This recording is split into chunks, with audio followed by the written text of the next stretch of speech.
Привет! Это «Испытание правдой». Здесь я отвечаю на ваши вопросы, испытываю вас на прочность. Если уровень правды будет зашкаливать, у меня всегда есть стоп-слово. Ради бога, флюги Гехаймен. Уверены? Да, прошу вас.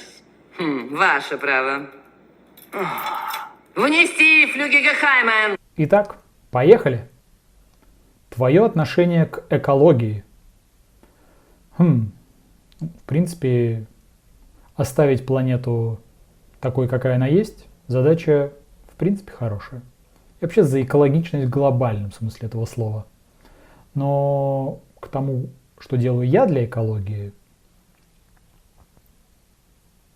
да, наверное, ничего. Просто живу. Правда, спасибо тем, кто предлагает мне сортировать мусор. Возможно, я делаю какой-то посильный флаг. И еще я не езжу на автомобиле. Если это тоже улучшит экологию, то +1. Возможно, мне это зачтется. А вообще, глобальное отношение к экологии, конечно, круто, если природа очистится от людей, которые ее загрязняют. Подождем. У тебя есть домашние животные? Сейчас у меня нет домашних животных. И, наверное, во-первых, потому что в детстве у меня были разные домашние животные. Собаки, кошки, рыбки, птички, клопы, тараканы, муравьи, наверное, тоже были. А потом, естественно, я стал жить один, и исчезла эта необходимость. Я, в принципе, против современного приручения домашних животных. А чтобы никто меня не спрашивал, что нет домашних животных, я обычно стараюсь жить в арендном жилье и сам себе вписываю туда пункт о запрете жизни с животными. И даже если его там нет. Так сказать, оберег.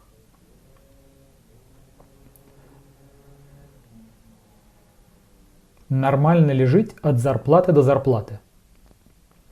В принципе, если ее выдают регулярно, то почему бы и нет? Но, скорее всего, в вопросе есть тонкий намек на то, что этой зарплаты не хватает. Безусловно, не все люди могут выбраться из зависимости и стать самостоятельным, просветленным.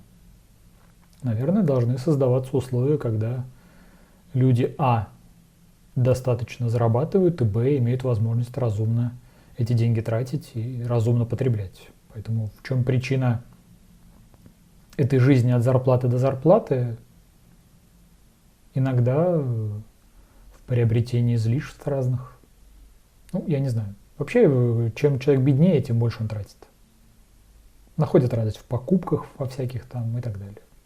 Есть такое. Чем больше денег, тем меньше их тратишь. Проверено. Не мной. Какие ошибки ты не прощаешь?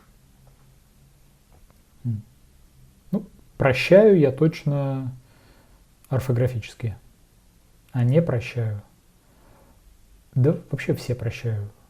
Потому что человек должен ошибаться. Непринятие ошибки другого человека, как-то это ставить слишком высоко себя.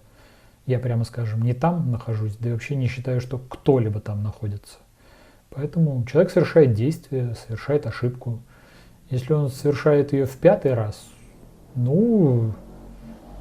наверное, стоит держаться от такого человека подальше.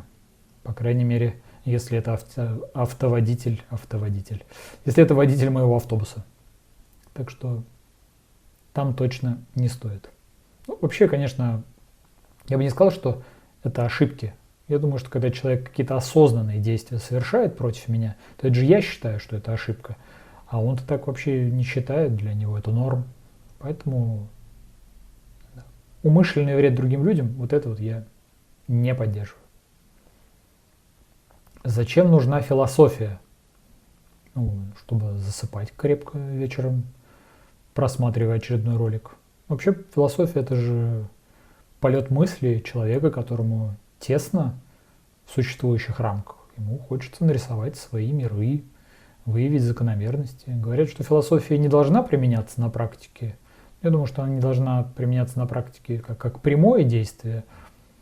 Но в принципе